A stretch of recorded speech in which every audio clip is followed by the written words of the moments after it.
I initially wanted to create something that was about nature and its opposites, life and death, destruction and creation. My name's Marsden and I've created Regenerate.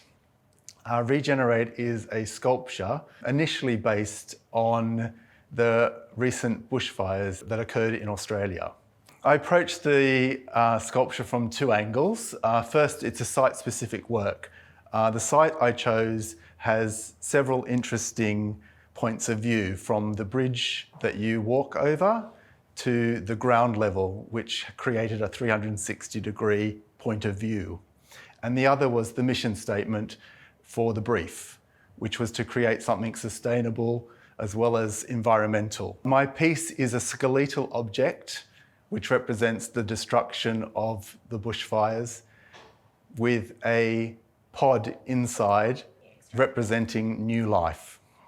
What interested me most about creating the pod was that I wanted something completely fake. I wanted something that was representative of nature, but actually it was iridescent compared to the black burnt sculpture around it.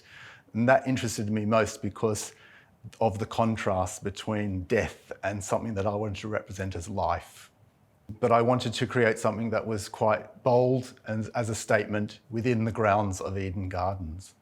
My piece is created using found wood that I collected from houses that had been built in my area, as well as materials from my workshop.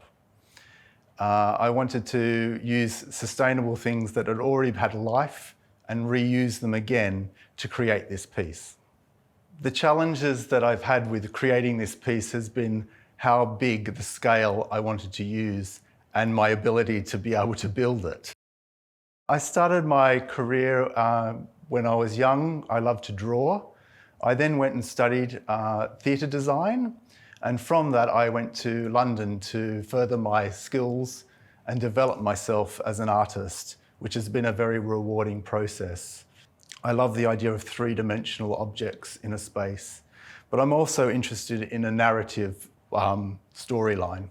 I've found this project to be a very rewarding process because it has challenged me to be able to create something without limits, something that's pushed me with an outdoor area, which I'm not used to, working in very harsh environments that Australia has. Even though the piece is about black burnt death, there's also wind and rain that you have to deal with. So all the elements that are there in Australia.